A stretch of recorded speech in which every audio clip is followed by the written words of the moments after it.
चलिए बच्चे, हम लास्ट क्लास का एक बार रिवाइज करते हैं पहले फटाफट से। देखिए, लास्ट क्लास में बच्चे मैंने आपको बैलेंस शीट कराई थी। इसकी एक पीडीएफ तो नोट्स की मैंने आपको लास्ट क्लास में भेज दी थी और एक पीडीएफ मैं आपको आज भेज दूंगा। मैंने आपको बार बार समझाया, ये चैप्टर बहुत इम्पॉर्टेंट है। हमें हम एक चैप्टर पढ़ेंगे भी, इसी फर्स्ट टर्म में आएगा रेशियो एनालिसिस, उसके लिए भी समझने के लिए, और सेकंड टर्म के कुछ चैप्टर्स के लिए भी। तो फटाफट से रीकैप मारते हैं बच्चे। हमने बैलेंस शीट पढ़ी थी कंपनी की, ये वर्टिकल फॉर्मेट में बनती है, हमने देखा। इसमें 2 कॉलम होते हैं, प्रीवियस ईयर, करंट ईयर। और ये कैसे बनती है, कौन सा पार्ट होता है बच्चों? ये पार्ट 1 था, पार्ट 2 था? जल्दी से बताएंगे, ये क्या था हमारा? Sir part 1। Yes, part 1 of schedule 3। ये क्या था बच्चे हमारा? पार्ट 1 ऑफ शेड्यूल 3 था। ठीक है। फिर हमने देखा था जी, इस बैलेंस शीट में बच्चे हमारे पास 2 पार्ट थे, इक्विटी एंड लायबिलिटीज़ और assets. Equity and liability side के 4 मेजर हेड ये हमने पढ़े थे, और एसेट साइड के 2 मेजर हेड पढ़े थे। Share holders fund, share application money pending allotment, non current liability, current liability, और एसेट साइड के नॉन करंट एसेट्स और करंट एसेट्स। और फिर फर्दर इनके सब हेड थे। ठीक है। फिर मैंने आपको बताया था बच्चे कि हमें इस चैप्टर में ये सीरियल ऑर्डर में याद रखना बहुत ज़रूरी है। हमारा एक एमसीक्यू तो यही हो सकता है जो कि हमसे पूछा जाए कि आप इनको ऑर्डर में अरेंज कीजिए। ठीक है। पहले तो हमने पढ़ा था बच्चे जी, ये एक हमने लिया, तो आप लर्न कर लीजिए, लर्न नहीं करना तो ये स्टेटमेंट हमने सीखी थी, शोर शराबा नहीं चलेगा, नहीं चलेगा। ये मेरे जो मेजर हेड हैं 6 के 6, उनकी बात हो गई। Share holders fund, share application money pending allotment, non current liability, current liability, non current assets and current assets. ठीक है बच्चे। फिर हमने एक एक हेड को डिटेल में इनके सब हेड लर्न करने हैं। तो हमने क्या देखा था, शेयर होल्डर फंड के अंदर 3 सब हेड होते हैं, इसको सीरियल वाइज याद करना ज़रूरी है। अगर किसी बच्चे को याद नहीं होते तो उसके लिए ये रहा हमारे पास सॉल्यूशन, वो याद कर ले या समझ ले, कुछ भी अपना रट्टा मार ले, श्री राम मंदिर, तो उसके पास ऑर्डर ऑटोमेटिकली तैयार हो गया। एग्ज़ाम में सपोज़ उसको ऑर्डर ही पूछ लिया गया और उसको क्लिक नहीं कर रहा, कोई कन्फ्यूज़न है, तो ये वर्ड आप देखो जी, एस से हमारे शेयर होल्डर फंड के अंदर की बात कर रहे हैं, ये हमने पढ़ा था शेयर कैपिटल, आर से रिजर्व एंड सरप्लस, एम से money received against share warrants. ठीक है। फिर दूसरा मेजर हेड हमने पढ़ा था share application money pending allotment. इसका पूरा नाम याद करने का हमारे पास तरीका था जी, शॉर्ट में हमने इसको पढ़ लिया था संपा करके। ठीक है। इसके लिए हमने पढ़ लिया था संपा, इसकी फर्दर और सब डिवीज़न हमें कुछ भी नहीं पढ़नी थी। फिर हमारे पास है जी non current liability. Non current liability के लिए देखिए, मैंने आपको सारे हेड जो हैं ऑर्डर में याद करने के लिए एक ये वर्ड याद कराया था, लड्डू दो ऑरेंज लो। एल से था बच्चे मेरे पास long term borrowings, D defer tax liability, O से मैंने आपको बताया था कुछ भी ओ से होगा तो ऑलवेज़ वो अदर से शुरू होगा, तो इसमें आ गया अदर नॉन करंट लायबिलिटी, और ये मेरे पास क्या आ गया, लॉन्ग टर्म प्रोविजंस। ठीक है बच्चे, आज आगे बढ़ते हैं। देखिए, हमने 3 मेजर हेड की ये बात कर ली। अब कौन सा मेजर हेड रह गया मेरे पास? ये रह गया करंट लायबिलिटीज़। इसको लर्न करने का तरीका समझते हैं जी। आप देखेंगे बच्चे जी, अगर हम इसको यहाँ से देखें, बुक से देखें, तो देखिए करंट लायबिलिटीज़ में मेरे पास है short term borrowings, trade payable, other current liabilities, short term provision. एक तो या तो आप अच्छे बच्चों की तरह पूरा ऑर्डर में याद कर लीजिए, वैसे आपको याद नहीं रहता तो उसके लिए हमने सॉल्यूशन आपके लिए बनाए हुए हैं। देखिए, उसके लिए सॉल्यूशन है, ये हमने एक बार पिछला रीकैप मार लिया।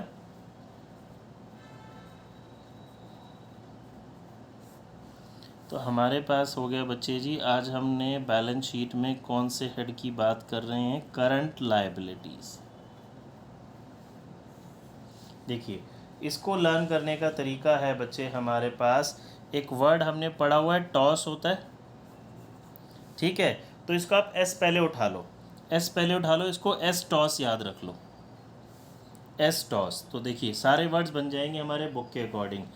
एस का मतलब आ गया बच्चे मेरे पास शॉर्ट टर्म बोरोइंग्स, ये हम इसलिए कर रहे हैं क्योंकि इनको ऑर्डर में लर्न करना ज़रूरी है।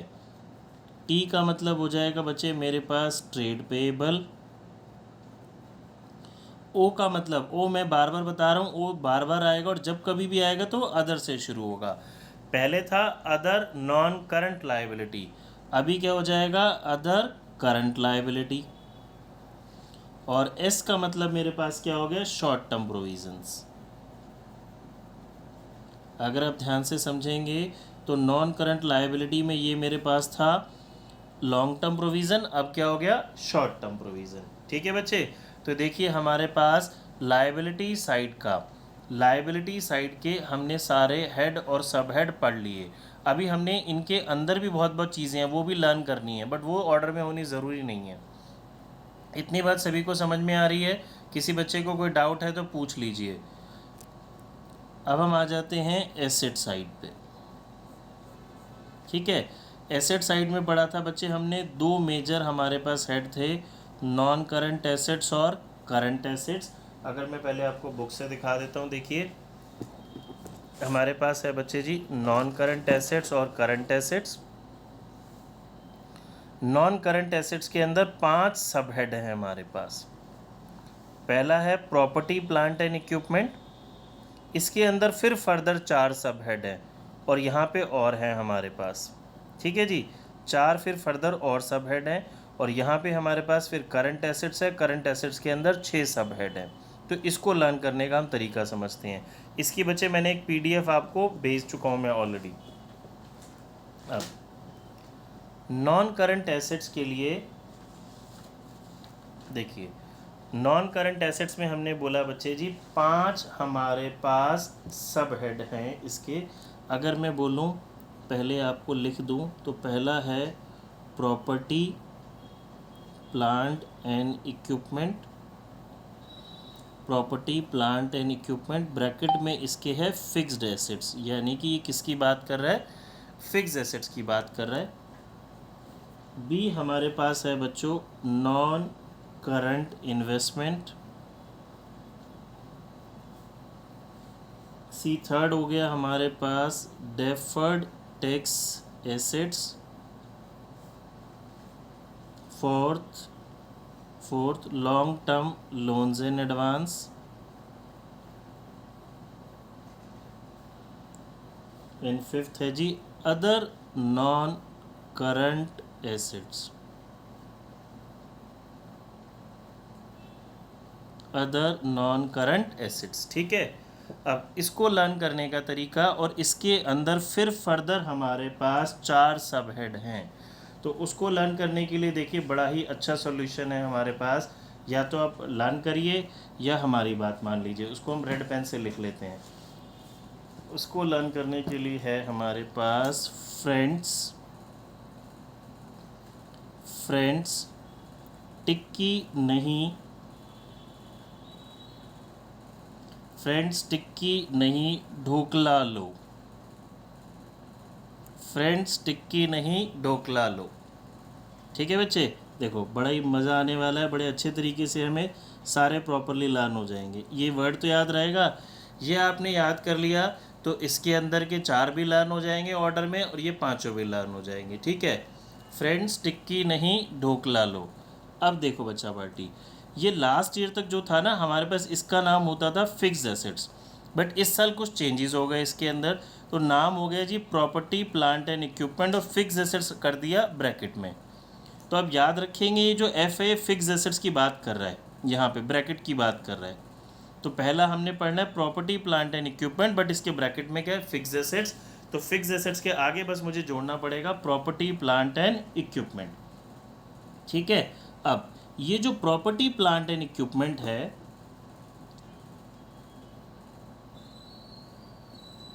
प्रॉपर्टी प्लांट एंड इक्विपमेंट है, इसके अंदर मैंने अभी बुक में आपको शो किया 4 फर्दर सब हेड हैं। ठीक है जी, अब ये जो सब हेड है ना वो यहाँ से निकल जाएंगे, मेरे चारों याद हो जाएंगे, TICI।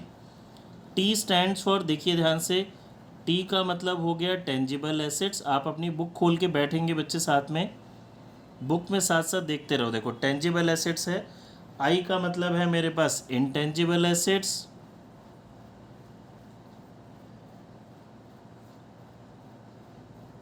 सी का मतलब हो गया capital work in progress, capital work in progress, सारे के सारे आपको ऑर्डर में लर्न होने शुरू हो जाएंगे। आई का मतलब हो गया intangible assets under development, intangible assets under development. देखो बच्चों है ना अच्छा method, intangible assets under development. यहाँ पे थोड़ा सा चेंज हो गया बस, ये पहले मैंने आपको बताया कि फिक्स एसेट्स होता था, इस साल चेंजेस हो गए थोड़े से, तो प्रॉपर्टी प्लांट एंड इक्विपमेंट हो गया, फिक्स एसेट्स ब्रैकेट में चला गया। तो कोई बात नहीं, हम याद रख लेंगे जी ये ब्रैकेट में है तो आगे प्रॉपर्टी प्लांट एंड इक्विपमेंट है। ये हमारे इसके फर्दर जो आगे के 4 हेड हैं उसकी हमने बात कर ली, tangible assets, intangible assets, capital work in progress और इनटेंजिबल एसेट्स अंडर डेवलपमेंट। ठीक है, इनका क्या मीनिंग है, इनके अंदर कौन कौन सी चीज़ें आती हैं, वो सब भी मैं आपको बताने वाला हूँ। कोशिश करेंगे आज हम इसको पूरा करें। अगला जी एन से मतलब देखिए ये रहा हमारा नॉन करंट इन्वेस्टमेंट, अगला हेड याद रहेगा। एन क्या है, non current investments. D deferred tax assets. L long term loans and advance. O का मतलब मैं बार बार आपको बता ही रहा हूँ, अदर नॉन करंट एसेट्स। देखिए जी, नॉन करंट एसेट्स की पूरी साइड हमें लर्न हो गई ऑर्डर में। अगर हम इस बात को याद कर लेते हैं, फ्रेंड्स टिक्की नहीं ढोकला लो, ये मेरा एफ फिक्स एसेट्स ब्रैकेट में। बार बार एक ही बात को मैं इसलिए बोल रहा हूँ, आपको याद हो जाइए, ये लर्न करना है। प्रॉपर्टी प्लांट एंड इक्विपमेंट, ये इसके फर्दर सब हेड मुझे सिखा रहा है। Tangible assets, intangible assets, capital work in progress, intangible work in progress. ठीक है, एन का मतलब हो गया non current investment, defer tax assets और other long term other non current assets. ठीक है बच्चे, चलें आगे करंट एसेट्स को लर्न करते हैं अब हम, फिर इसके अंदर की हम कहानियाँ लर्न करनी शुरू करेंगे। अगर किसी बच्चे के पास बुक नहीं है तो वो पीडीएफ भी रेफ़र कर सकता है, जो मैंने लास्ट क्लास में आपको मैं आई थिंक ऑलरेडी भेज चुका हूँ। इसके अंदर की जो भी चीज़ें हम जिसकी बात कर रहे हैं, करंट एसेट्स को प्रॉपरली हमें लर्न करने का तरीका है हमारे पास। अगेन मैं रेड पेन यूज़ कर लेते हैं इसके लिए हम। कार इतनी तेज़ चलाओ, कार इतनी तेज़ चलाओ सुन हो जाओ, कार इतनी तेज़ चलाओ सुन हो जाओ। ठीक है जी, देखिए अब करंट एसेट्स के सब चीज़ें हमें लर्न हो जाएंगी, ये वर्ड तो याद रह जाएंगे हमें। सी का मतलब बच्चे करंट इन्वेस्टमेंट, करंट इन्वेस्टमेंट। ठीक है ना कीर्ति मैडम, मज़ा आ रहा है? इनसे पूरा का पूरा हमें ऑर्डर में सब कुछ इजीली याद हो जाएगा। ये सी क्या है, आई क्या है, टी क्या है, ये तो बच्चे क्वेश्चन कर करके इतना तो हमें पता रखना पड़ेगा, बट ऑर्डर पूरा प्रॉपरली लर्न हो जाएगा। करंट इन्वेस्टमेंट, आई का मतलब हमारे पास हो गया inventory, I stands for inventory. T का मतलब हो गया बच्चे ट्रेड रिसीवेबल्स। सी का मतलब हो गया हमारे पास cash and cash equivalents, cash and cash equivalents. S हो गया बच्चे short term loan and advance, short term loan and advance. और ओ तो मैं आपको बार बार बोल रहा हूँ कि जी बार बार आएगा, बट ओ का मतलब मेरे पास क्या होगा, अदर। तो अदर में हम किसकी बात कर रहे हैं, अदर करंट एसेट्स। ठीक है बच्चे, ये देखो पूरी बैलेंस शीट हमने जो इनके हेड और सब हेड थे वो कुछ ट्रिक्स से लर्न कर ली। किसी बच्चे को इसमें कोई डाउट है तो पूछ लीजिए। देखो मैंने आपको ये पीडीएफ भेजी थी मेरी बुक से, ये जो मैंने नोट्स वाली बुक बनाई हुई है, इसमें छोटी सी करेक्शन आप बस हमें करनी है। यहाँ जो हमने फिक्स एसेट्स लिखा हुआ है लास्ट ईयर तक यही था, इस बारी क्या हुआ हमारे पास, ये फिक्स एसेट्स आ गया ब्रैकेट में। हम बच्चे अपनी मर्जी नहीं चला सकते यहाँ पे, ये हम एक्ट पढ़ रहे हैं एज़ पर कंपनीज एक्ट, तो ये लॉ है, जो यहाँ पे लिखा है हमें उसी को एज इट इज़ फॉलो करना है। तो ये मेरे पास यहाँ पे बच्चे हमने क्या करेक्शन करनी है, property plant and equipment bracket में हमने क्या वर्ड लिखना है, फिक्स एसेट्स। बाकी ये पूरे हेड सब हेड हमने लर्न कर लिए। मेरी बात बहुत ध्यान से सुनेंगे। अभी हमने क्या पढ़ा, अभी हमने ना सिर्फ हेड लर्न की हैं, अभी हमने ये हेड लर्न की हैं, हेड और सब हेड। पहला क्वेश्चन तो मुझसे एग्ज़ाम में जो पूछा जा सकता है जी, हेड और सब हेड का ऑर्डर पूछा जा सकता है। अब इसके अलावा ये हमने ऑर्डर लर्न कर लिए इनके। अब जो मोस्ट इम्पॉर्टेंट क्वेश्चन है जो कि एग्ज़ाम में होता ही होता है, आपको वो कोई भी आइटम देगा और बोलेगा उसका हेड और सब हेड बताओ। जैसे कि मैं आपको एक एग्जांपल देता हूँ। एग्ज़ाम में पूछा गया सिक्योरिटीज़ प्रीमियम बैलेंस शीट में किस हेड और सब हेड में आता है। जिन बच्चों ने जो रेगुलर क्लास अटेंड कर रहे हैं चाहे ऑनलाइन या ऑफलाइन, उनको मैं बता चुका हूँ बैलेंस शीट हमने इशू ऑफ शेयर चैप्टर की पढ़ी है। तो सिक्योरिटीज़ प्रीमियम किसके अंदर आता है बच्चे, रिजर्व एंड सरप्लस में। तो हमारा आंसर क्या होने वाला है, देखिए हमसे पूछा गया एग्ज़ाम में जी सिक्योरिटीज़ प्रीमियम का हेड और सब हेड बताइए। ऐसा क्वेश्चन तो एग्ज़ाम में आपको 100% आना है। तो हम बोलेंगे जी सिक्योरिटीज़ प्रीमियम का जो मेजर हेड है, देखो किसके अंदर आता है, शेयर होल्डर्स फंड के अंदर, ठीक है। तो जो मेजर हेड है वो बच्चे मेरा के पास क्या हो गया, शेयर होल्डर्स फंड, और इसका सब हेड क्या हो गया, रिजर्व्स एंड सरप्लस। अब हमें ये लर्न करना है, यानी कि इन हेड हमने पढ़े, ये जो सब हेड है, हर सब हेड के अंदर बहुत सारी आइटम्स हैं। उसकी मैं आपको पूरी पीडीएफ जो मैं कह रहा हूँ भेज दी थी, नहीं भेजी तो मैं आज भेज दूंगा। अब जो इसके अंदर हम पढ़ने वाले हैं उसका कोई ऑर्डर नहीं है, उसका कोई ऑर्डर नहीं है, आपके लिए राहत की बात है, उसका कोई ऑर्डर नहीं है। इसके अंदर 10 चीज़ें हैं तो 10 चीज़ें आप आगे पीछे कुछ भी लिख सकते हैं। एग्ज़ाम में देखो हमसे क्या पूछेगा, हमें रिजर्व एंड सरप्लस बोला, बताओ जी इसके अंदर कौन सी आइटम नहीं है। उसने सपोज़ मेरे को लिखा जी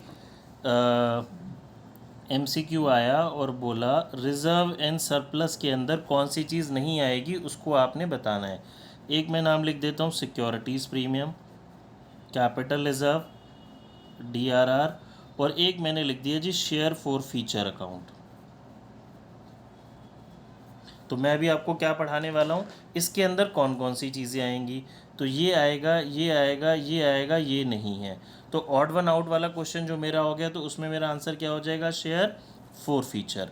या फिर दूसरा टाइप का क्वेश्चन क्या बनेगा, ये उसने पूछ लिया जी, ये पूछ लिया, बोलो जी बताएगा, पूछेगा आपसे हेड और सब हेड बताइए। तो इसका एक रिजर्व एंड सरप्लस, और रिजर्व एंड सरप्लस के अंदर ये किसके अंदर आता है, शेयर होल्डर्स फंड के अंदर आता है। ठीक है बच्चे, तो मैं आपको क्या सिखाने वाला हूँ, किस हेड के अंदर, सब हेड के अंदर कौन कौन से आर्टिकल्स होते हैं। देखिए शेयर कैपिटल के अंदर क्या होता है, ऑलरेडी हम पढ़ चुके हैं इशू ऑफ शेयर चैप्टर की बैलेंस शीट में। शेयर कैपिटल में कोई बच्चा बताएगा क्या क्या पढ़ा था हमने, कोई भी एनीवन फटाफट से चैट बॉक्स यूज़ करेंगे। शेयर कैपिटल में अभी हमने पढ़ा है 2 दिन पहले ही। Yes, subscribe capital, very good. और बताओ और क्या आता है, एक बच्चे का आंसर, बाकी लोग। Issued capital, very good. Issued share capital, subscribe capital, authorised capital. मैंने आपको बात इश और इक्विटी शेयर्स हों, प्रेफरेंस शेयर्स हों, कराया था ना आपको, सारा कुछ याद करो। यस, वेरी गुड, लक्षिता ने एक बारी में सारे आंसर लिख दिए। तो शेयर कैपिटल के अंदर बच्चे मुझे क्या याद करना है, जितने भी टाइप की कैपिटल की बात हो रही है वो सब किसके अंदर आएगी, शेयर कैपिटल में। ठीक है, चलिए मैं आपको दिखा रहा हूँ, आप देखेंगे। ये ऑलरेडी आपके लिए पूरे नोट्स तैयार कर रखे हैं हमने, इसको आपको अभी नोट करने की ज़रूरत नहीं है, मैं आपको PDF सेंड कर दूँगा। या तो ये सारा काम अपने रजिस्टर में नोट डाउन करेंगे या फिर आप इसका प्रिंट आउट लेंगे, बहुत बहुत ज़रूरी है। देखिए जी, शेयर कैपिटल के अंदर बच्चे मेरे पास क्या आएगा, ऑथराइज्ड कैपिटल, रजिस्टर्ड नॉमिनल, ये भी हमने पढ़ लिया। और ये तो मैंने एक्स्ट्रा इन्फॉर्मेशन के लिए आपके लिखा हुआ, जो कि ऑलरेडी पढ़ चुके हैं हम, कि ऑथराइज्ड कैपिटल कहाँ मेंशन होती है हमारी, मेमोरेंडम ऑफ अ कंपनी में। Issued capital, subscribe capital, calls in arrear, share for feature, ये इसमें इंपॉर्टेंट है। अक्सर एग्जाम में हमसे क्या पूछा जाता है, बच्चे को ये तो आते हैं कि share calls in arrear balance sheet में किस हेड और सब हेड में आता है। तो इसका क्या हो गया बच्चे, शेयर कैपिटल, और शेयर कैपिटल के अंदर मेजर हेड क्या है इसका, share holders fund. Share for feature account, देखिए कॉल्स इन एरियर याद करो, हमने 2 दिन पहले ही पढ़ा था, माइनस करते थे ना हम यहाँ पे जिस लोगों ने पैसा नहीं दिया, और शेयर फॉर फीचर अकाउंट जो पैसा हम फॉरफीट कर लेते थे वो यहाँ प्लस करते थे। क्लियर है?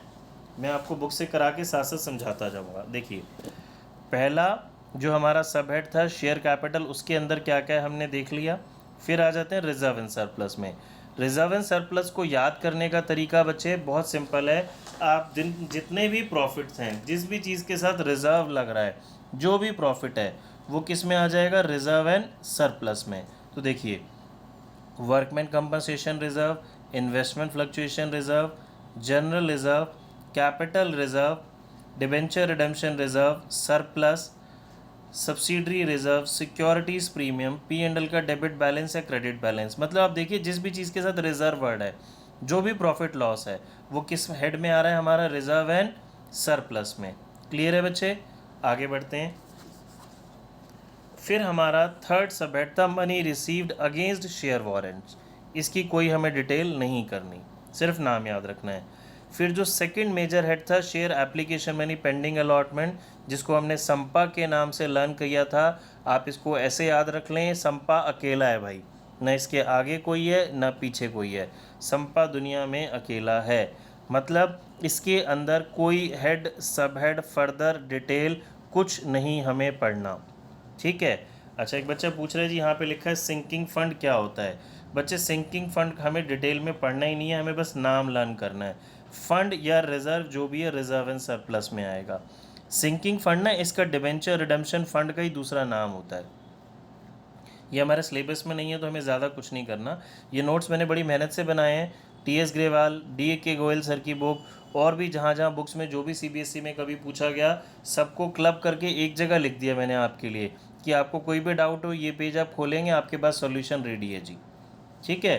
अब हमने संपा की बात कर ली। फिर आ जाते हैं जी नॉन करंट लायबिलिटीज़ में। पहले इसका मीनिंग समझ लेते हैं तो आपके लिए काम आसान हो जाएगा। हम सभी को पता है बच्चे नॉन करंट लायबिलिटी क्या होती है। वो liability which is generally payable after 1 year, यानी कि इसके अंदर जितनी भी बात हो रही है वो सारी लॉन्ग टर्म लायबिलिटीज़ की बात हो रही है।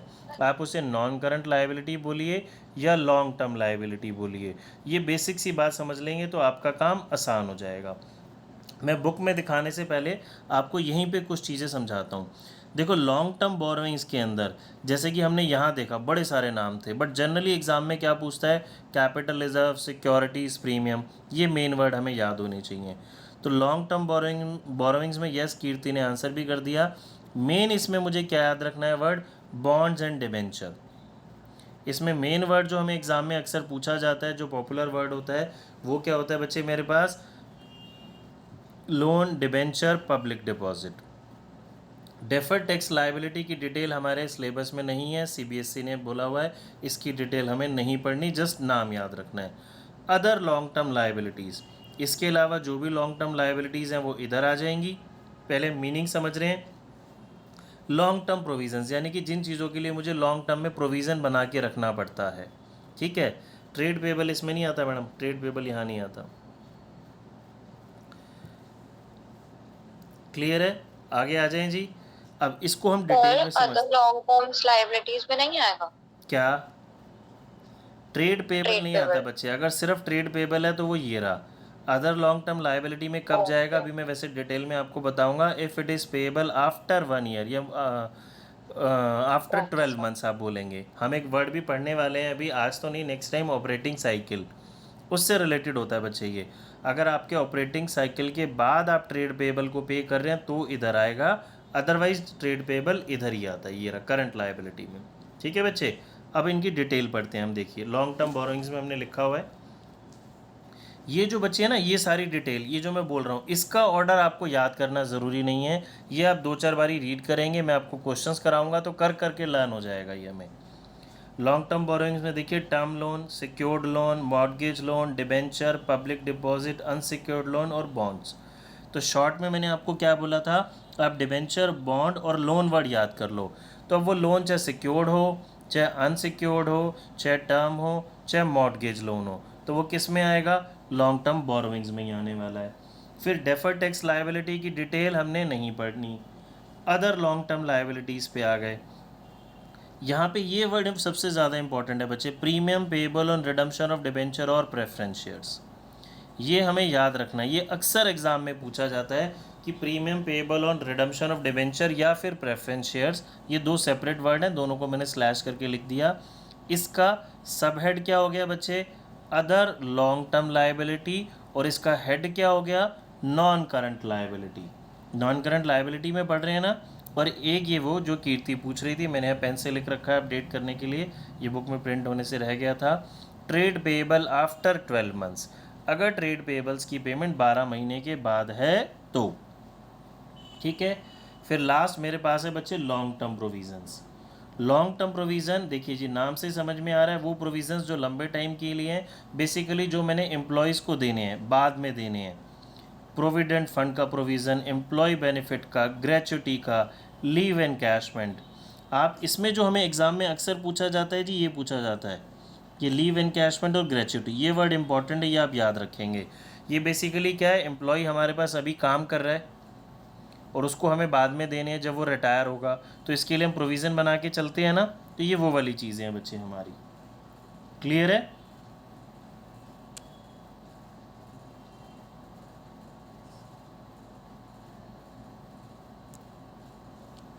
देखिए जी, करंट लायबिलिटीज़ पे आ जाते हैं। करंट लायबिलिटीज़ को याद करने का हमने क्या तरीका सीखा था, कोई बताएगा? करंट लायबिलिटीज़ को याद करने का क्या तरीका सीखा था? इसके ऑर्डर, इसके जो सब हेड को याद करने का तरीका, एस टॉस, वो भी साथ साथ रिवाइज करते रहते हैं। एस टॉस था ना, देखो, S short term borrowings, trade payable, yes S toss, other current liabilities and short term provisions. अब मैं आगे बढ़ने से पहले, बुक में शो करने से पहले, यहीं पे आपको कुछ कुछ चीज़ें समझा देता हूँ। देखो, ये था, इसको लर्न करने के और तरीके ईजी। यहाँ पे लॉन्ग टर्म बोरोविंग्स है, ये शॉर्ट टर्म बोरोविंग्स हो गया। ठीक है, सी ये था अदर लॉन्ग टर्म लायबिलिटीज़, ये अदर करंट लायबिलिटीज़ हो गया। यहाँ लॉन्ग टर्म प्रोविज़न था, ये शॉर्ट टर्म प्रोविज़न हो गया। आप ऐसे भी ध्यान से करेंगे तो ईजिली लर्न कर पाएंगे। शॉर्ट टर्म बोरोइंग्स में आ जाता है बच्चे हमारा बैंक ओवरड्राफ्ट, जो पॉपुलर वर्ड है, जो अक्सर हमसे पूछा जाता है, बैंक ओवरड्राफ्ट या कैश क्रेडिट। ट्रेड पेएबल का मतलब होता है क्रेडिटर और बिल्स पेएबल। मैंने जो आपको पीडीएफ भेजूंगा, जो भी दिखाऊंगा, वहाँ बहुत सारे वर्ड हैं, बट मैं आपको मेन वर्ड्स बता रहा हूँ बार बार, जिससे लर्न करने में ईजी होगा। यहाँ अक्सर हमसे पूछा जाता है जी बैंक ओवरड्राफ्ट और कैश क्रेडिट, यहाँ क्रेडिटर और bills payable, other current liabilities. अब जो यहाँ नहीं आ रही वो इधर आ जाएंगी, और इसमें मेरे पास क्या आ गए, शॉर्ट टर्म के प्रोविजंस। ठीक है, अब हम इसको बुक से एक बार ही देखते हैं। देखो, शॉर्ट टर्म बोरोइंग्स में मैंने लिखा हुआ है जी, यहाँ पे आपके पास बैंक ओवरड्राफ्ट, कैश क्रेडिट, ये अक्सर हमसे एग्जाम में पूछा जाता है। ट्रेड पेएबल में क्रेडिटर और bills payable. Other current liabilities में बहुत सारे लिखे हुए हैं, ये आप पढ़ लेंगे, बट जो यहाँ पे ज़्यादा इंपॉर्टेंट है, जो अक्सर बोर्ड एग्जाम में पूछ लिया जाता है, वो ये है, कॉल्स इन एडवांस और अनक्लेम्ड डिविडेंड। ये तो मैं वो वर्ड बता रहा हूँ जो बार बार पूछे जाते हैं और आपको लर्न करने हैं, 2-4 बार ये क्वेश्चन करेंगे, लर्न हो जाएंगे। अनक्लेम्ड डिविडेंड और कॉल्स इन एडवांस। ठीक है, फिर हमारे पास है short term provision. Short term provision में देखिए, provision for tax, provision for legal damages, या जो प्रोविज़न फॉर डाउटफुल डेब्ट्स होता है ना, वो भी इधर आता है। या तो हम उसको यहाँ लिख सकते हैं, या ट्रेड रिसीवेबल में जब हमने करंट एसेट्स पढ़ेंगे वहाँ पे उसको सब्ट्रैक्ट भी कर सकते हैं।